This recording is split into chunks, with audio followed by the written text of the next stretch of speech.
No Jornal Brasil Atual, nós vamos conversar agora com o coordenador-geral da FUP, a Federação Única dos Petroleiros, David Bacelar. Bom dia, David. Muito bem-vindo ao Jornal Brasil Atual mais uma vez. Bem, bom dia, Rafael. Bom dia a todos e todos aqui no Brasil Atual, acompanhando também via TVT. Ótimo.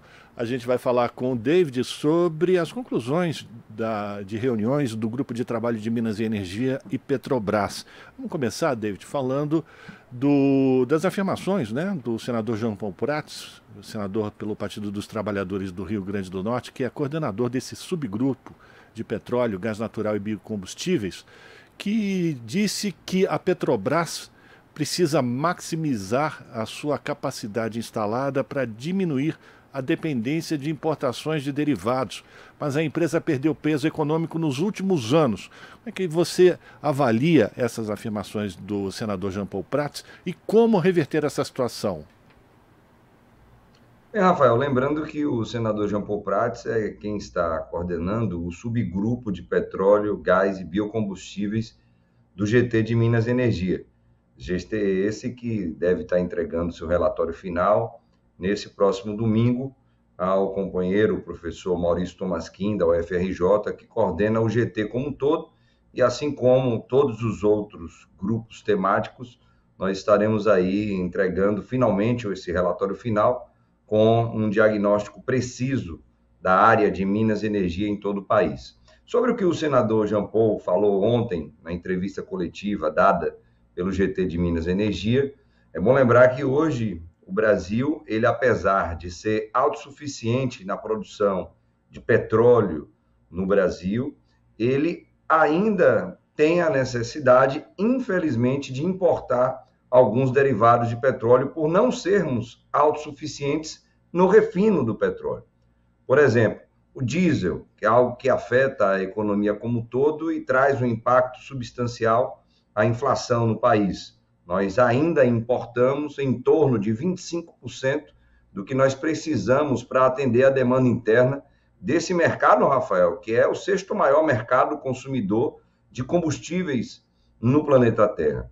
Então, para resolver isso, é óbvio que nós precisamos ampliar a nossa capacidade de refino. De que maneira?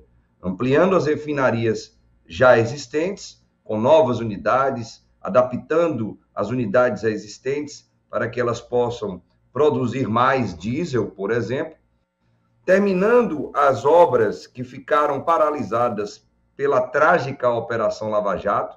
Nós estamos lembrando aqui do Trem 2, ou seja, a segunda metade da refinaria Abreu Lima, ali em Pernambuco, onde depois de conclusa essa segunda metade da refinaria de Pernambuco, nós teremos mais 115 mil barris de petróleo sendo processados diariamente. E lembrando que a refinaria ali em Pernambuco, ela é especialista em diesel, e diesel de altíssima qualidade, diesel S5, S10, que pode até mesmo ser exportado se quiser.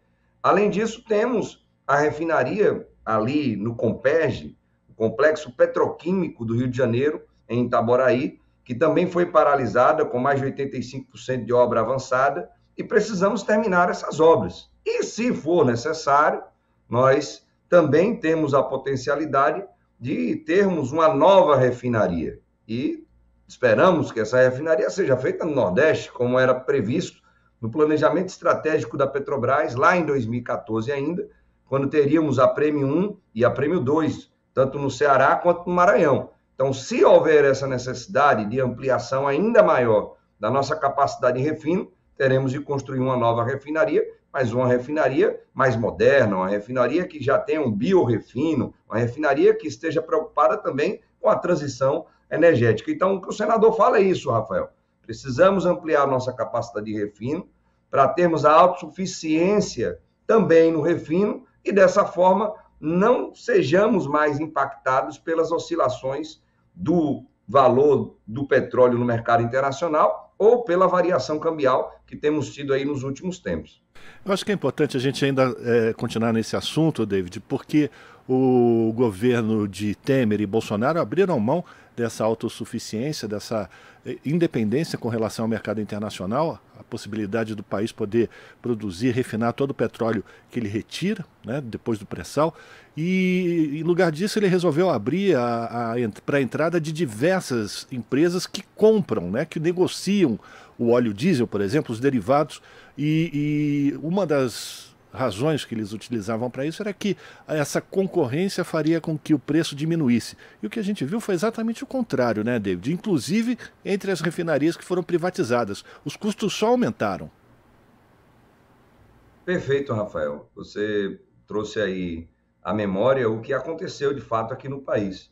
Em 2016, estamos falando ali por volta de outubro de 2016, o Michel Temer, junto com Pedro Parente, que era o presidente da Petrobras à época, implementaram um preço de paridade de importação na Petrobras. O que quer dizer isso? O PPI, ele faz com que os nossos combustíveis, mesmo aqueles que são produzidos aqui no Brasil, com petróleo brasileiro, em refinaria brasileira, que ele seja atrelado, primeiro, ao preço do barril do petróleo no mercado internacional, segundo, à variação do dólar, e terceiro, a custos de importação.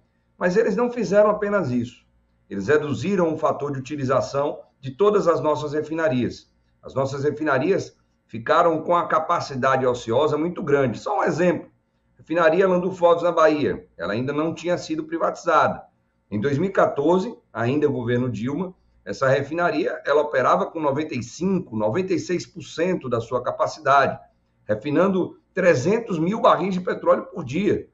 Com o Temer, com o Pedro Parente, essa refinaria, por exemplo, ali por volta de 2018, ela chega a ter apenas um fator de utilização da sua capacidade de processamento em 51%. Então, eles reduzem também o fator de utilização das refinarias, aumentam a capacidade ociosa das refinarias. Consequentemente, como você bem colocou, Rafael, abrem espaço, então, para importadoras se instalarem aqui no país, as famosas trades. E nos debates vários que o presidente Lula fez durante a sua campanha presidencial, ele lembrou que tivemos aqui no Brasil um aumento muito grande dessas importadoras. Hoje já temos um número de mais de 600 importadoras trabalhando aqui no país, trazendo diesel, principalmente das refinarias estadunidenses, instaladas ali no Golfo do México, trazendo GLP, gás de cozinha, principalmente da Europa, e até gasolina. Gasolina que não temos a necessidade de estarmos importando, porque as nossas refinarias, se fossem utilizadas em sua capacidade plena, nós atenderíamos a demanda interna do nosso país, que, como disse, é o sexto maior consumidor de combustíveis do mundo. Então, é um verdadeiro crime. E parece que tudo muito combinado, viu, Rafael? Porque tem gente ganhando muito dinheiro com essas importações, vendendo aqui no Brasil a um preço de paridade de importação, esses combustíveis que são importados de outros países, e quem sangra com tudo isso é o cidadão, a cidadã. Por isso que o presidente Lula, ele vem dizendo há muito tempo que ele vai abrasileirar os preços dos combustíveis, principalmente levando em conta os custos internos de produção da grande empresa que é a Petrobras, porque temos petróleo brasileiro, do pré-sal principalmente, hoje mais de 75% de toda a produção nacional de petróleo é oriunda do pré-sal, que tem um custo de extração muito baixo. Temos um custo do refino também, um dos mais baixos do mundo. Então, o combustível que é feito no Brasil não tem por que aplicar preço de paridade de importação. O que ainda é importado, sim, não tem jeito, porque ele está vindo de outro país, você tem custo de frete, de logística, de navio, tarifas portuárias e outros. Você se aplica o PPI nisso. Mas, naquilo que é produzido aqui no país, não faz o menor sentido. Como a gente diz aqui na Bahia, não tem o menor cabimento. Então, como o presidente Lula tem dito, isso está no seu programa de governo, e sem dúvida alguma, o novo ministro de Minas e Energia, o novo presidente da Petrobras, que será indicado pelo presidente Lula, com certeza farão isso para que o plano de governo, o programa de governo que foi apresentado na campanha do Lula, seja cumprido, executado para a população brasileira. Inclusive, existe a suposta indicação do próprio senador Jean Paul Prats como presidente da Petrobras, na verdade. E aí ele disse que a Petrobras diminuiu de tamanho e ela tem uma posição, enfim, um papel importantíssimo, que é o efeito multiplicador. Ele lembrou que a empresa movimentou cerca de 13% do PIB em 2014 e essa movimentação caiu para 4% agora. O que mostra também que esses planos de desinvestimento da Petrobras só trouxeram prejuízos e atrasos na possibilidade do país retomar o crescimento da sua economia como um todo, não, David? Sem dúvida, Rafael. Eu estava nessa entrevista coletiva, estava sentadinho bem ali à frente das pessoas que estavam à mesa dando a coletiva de imprensa. E ele foi muito feliz em falar sobre isso, porque é verdade. A Petrobras, ela sempre foi, desde quando criada em 53 por Getúlio Vargas, depois da campanha do Petróleo é Nosso, ela sempre foi essa mola propulsora da economia nacional. Ela sempre induziu o crescimento econômico no nosso país, através de grandes obras, através da grande capacidade de geração de emprego e renda, e, como ele colocou, através da utilização da riqueza petrolífera para investimentos no país. A gente se lembra aqui, Rafael, que ali naquele período entre 2006, principalmente 2008, 9, 10 e 11, a Petrobras, ainda sob a gestão do nosso companheiro, grande amigo, professor Zé Sérgio Gabrielli, ela investia por ano, Rafael, em média, 40 bilhões de dólares anuais.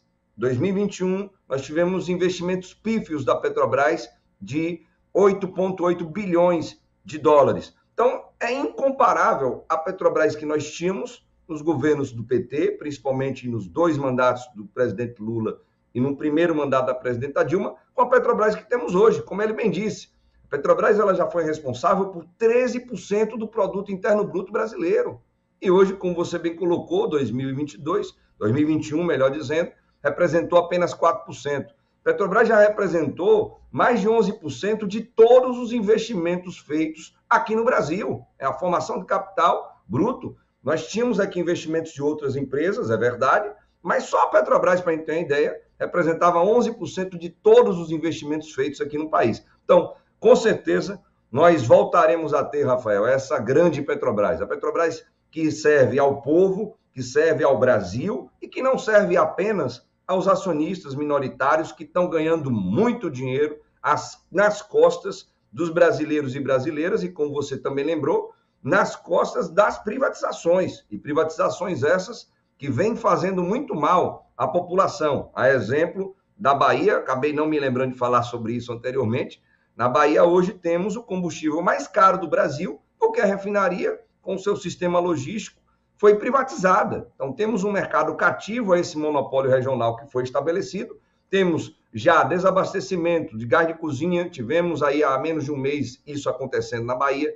Tivemos desabastecimento de óleo combustível, de óleo bunker, óleo combustível com baixo teor de enxofre para navios que vêm de outros países ou de outras regiões do Brasil para a Baía de Todos os Santos, não abastecem mais na refinaria baiana, porque ela exporta todo o seu óleo combustível. E temos, como disse, os preços mais altos do país. Então, esse foi o governo da morte. O governo Bolsonaro ele veio para trazer isso, destruição. E no setor de óleo, gás, biocombustíveis, na área de Minas e Energia, não foi diferente. Nós temos aí um cenário muito trágico, um diagnóstico de terra praticamente arrasada, mas teremos aí a força do presidente Lula, de uma grande equipe que está sendo montada e que será divulgada por ele, para que nós possamos reconstruir o Brasil, reconstruir toda a área de Minas e Energia no país que foi dizimada por esse governo e reconstruir também a nossa querida Petrobras, que foi fatiada, esquartejada, vendida aos pedaços,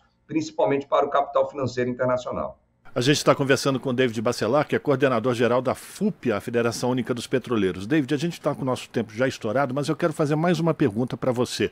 Porque ontem o professor Maurício Tolmasquim, ele também afirmou que existe uma conta de aproximadamente 500 bilhões de reais que esse governo está deixando para ser paga pelo consumidor de energia nos próximos anos. Que conta é essa? Bem, Rafael, ontem na entrevista, nós obviamente sabíamos desse número, mas foi um número que foi bastante divulgado por toda a imprensa. nacionalmente. O professor Maurício Tolmasquim, ele foi presidente da EPE, da Empresa de Pesquisas Energéticas, durante lá os períodos aí dos governos do PT. Professor da FRJ, bastante renomado.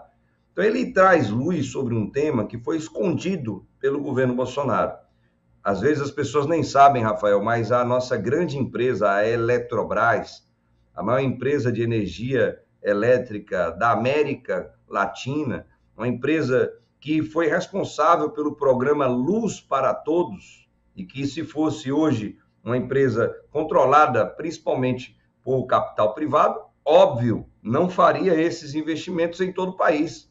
Nós tivemos aí áreas bem remotas em todo o Brasil, e aqui estou na Bahia nesse momento e conheço regiões aqui no interior do estado que não tinham luz, cidadão ou cidadã não conseguia ter uma geladeira dentro de casa, não conseguia ter um rádio elétrico, uma televisão, à noite tinha que usar lamparina. Então, o Luz para Todos foi responsável para que a energia elétrica chegasse às pessoas também mais pobres. E quem fez isso foi a Eletrobras. Então, a Eletrobras privatizada, é isso que o professor Maurício Tolmasquim está falando, ela traz esse rombo de 500 bilhões de reais que, se o governo não tiver habilidade para se atentar às consequências da privatização da Petrobras, essa conta de 500 bilhões, Rafael, ela poderá chegar ao consumidor final. Esse é o alerta que nós temos dado. Por sinal, um dos grandes alertas dados pelo subgrupo de energia elétrica, que foi coordenado pelo Nelson Rubner, também grande companheiro, doutor, por sinal, assim como o professor Maurício Tolmasquim, ele vem sinalizando, junto com outros membros, como o Ícaro, como o Robson do MAB, e mais pessoas que contribuíram, que poderemos ter, sim, uma potencialidade de aumento das tarifas de energia elétrica, caso não resolvamos esse problema que o governo Bolsonaro deixou agora na mão do governo Lula.